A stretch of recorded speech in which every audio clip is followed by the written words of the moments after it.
ہمارے اہل حدیث بھائی کہتے ہیں حلالہ کیا ہے اسلام میں؟ حرام ہے، لعنتی عمل ہے۔ ہم یہ کہتے ہیں جو حدیث میں جس حلالے کو حرام قرار دیا گیا ہے یہ وہ حلالہ ہے جو پری پلان ہو، معاہدہ کر کے ہو۔ اگر بغیر معاہدے کے حلالہ ہو رہا ہے تو اس کے حرام ہونے کی کوئی دلیل نہیں ہے، بلکہ حلال ہونے کی دلیل ہے۔ وہ کہتے ہیں 3 طلاق ایک آدمی نے دے دی، اب ایک عورت کسی مرد سے نکاح کرتی ہے، وہ طلاق لے کے ہم بستری کر کے واپس آتی ہے تو ہو تو حرام ہے۔ کون سے اسٹیپ پہ حرام ہے یہ؟ تم حلالہ سینٹر کھولو تو فتنہ نہیں ہے۔ ایک رات کا 3 لاکھ روپیہ لیتے ہیں۔ کتنا؟ ایک رات کا 3 لاکھ روپیہ۔ غصے میں تھے، غصے کی وجہ سے ایک ہی مجلس میں 3 طلاق دے دیے، اور جتنے معاملات آ رہے ہیں سب میں یہی بات ہے۔ سب میں کیا ہے؟ یہ مسئلہ ہے کہ غصے میں ہم نے 3 مرتبہ طلاق دے دیا ہے۔ اب اللہ کے رسول صلی اللہ علیہ وسلم کے فرمان کے مطابق، اور میں نے جو حوالہ دیا تھا اس میں بھی یہ بات ہے، اور میں نے اس کو پلے بھی کر دیا ہے کہ عبداللہ بن عباس رضی اللہ عنہما کے پاس آئے اور کہنے لگے، صحیح مسلم میں 3675 نمبر کی روایت ہے، الم یکن الطلاق الثلاث علی عہد رسول اللہ صلی اللہ علیہ وسلم وابی بکر واحدۃ فقال قد کان ذلک۔ کیا اللہ کے رسول صلی اللہ علیہ وسلم کے زمانے میں اور ابو بکر صدیق رضی اللہ عنہ کے زمانے میں 3 طلاق ایک ہی نہیں شمار کی جاتی تھی؟ تو عبداللہ بن عباس نے کہا کہ ہاں بالکل ایسا ہی تھا، یعنی 3 طلاق ایک مانی جاتی تھی۔ یہ صحیح مسلم کے الفاظ میں دوہرا رہا ہوں، الفاظ۔ فقال قد كان ذلك فلما كان في عهد عمر تتابع الناس في الطلاق فأجازه عليهم۔ یہ الفاظ ہیں۔ اس لیے ہم ان لوگوں کو عزت کی طرف بلا رہے ہیں،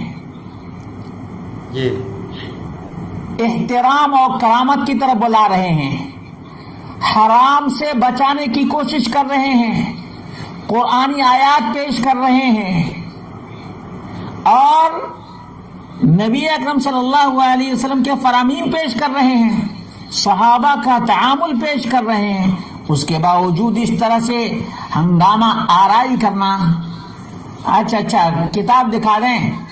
اب کتاب بھی تو میں دکھا سکتے ہیں، اگر آپ لوگوں کے پاس کتاب ہے تو یہ لے لیجئے، میرے پاس تو یہ کتاب ہے، دیکھ لیجئے۔ اگر آپ لوگوں میں سے کسی کے پاس کتاب ہے تو دیکھ لیں۔ نام بتا دیجئے شیخ کتاب کا۔ صحیح مسلم کی حدیث ہے، صحیح مسلم میں۔ جی صحیح مسلم کہتے ہیں جی، صحیح مسلم کی حدیث ہے، صحیح مسلم کی۔ اب کوئی آئے تو دلیل کے ساتھ بات کرے نا میرے بھائی، دلیل کے ساتھ بات کرو۔ تم حلالہ سینٹر کھولو تو فتنہ نہیں ہے۔ حلالہ سینٹر کھولنے والے فتنہ ایک رات کا 3 لاکھ روپیہ لیتے ہیں۔ کتنا؟ ایک رات کا 3 لاکھ روپیہ لیتے ہیں۔ اور بہت ہی افسوس کی بات ہے، بہت ہی افسوس کی بات ہے کہ یہ کاروبار کہاں ہوتا ہے پتا ہے؟ بمبئی میں۔ بمبئی ہی میں نہیں، بڑے بڑے شہروں میں، بڑے بڑے وہ جو مینارے کے نیچے روم بنائے رہتے ہیں اس میں یہ سب کام ہوتا ہے۔ جی جی۔ تو یہ جو بہت سے غیر مسلم لوگ جو مسلمانوں پر اعتراض کرتے ہیں، وہ کوئی ایسے نہیں ہوائی فائرنگ نہیں ہے، ان لوگوں کے کرتوت ہی ایسے ہیں، ان لوگوں کے کرتوت ہی ایسے ہیں۔ اور کمال کی بات تو یہ ہے کہ عمر فاروق رضی اللہ عنہ کہا کرتے تھے، لا اوتا بمحلل ولا محلل الا رجمتہ۔ میرے پاس جو بھی حلالہ کرنے والا اور کرانے والا لایا جائے گا اس کو میں پتھر مار مار کر رجم کر دوں گا۔ اچھا، یہ عمر فاروق رضی اللہ تعالیٰ عنہ۔ عمر فاروق رضی اللہ عنہ۔ اگر تم عمر فاروق کی بات کرتے ہو تو اس کو کیوں نہیں مانتے؟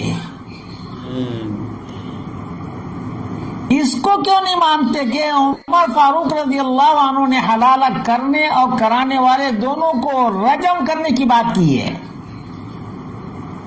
رجم کرنا، رجم بہت خطرناک، یعنی پتھر مار مار کر ہلاک کرنا ہے، مار دینا ہے جی. ہاں مار دینا ہے. تو اتنا خطرناک مسئلہ اور اس کے باوجود یہ لوگ اس قدر ڈھٹائی کر رہے ہیں، اور کچھ لوگ ان کے چیلے چپاٹے بھی ہیں، چیلے چپاٹے بھی ہیں جی.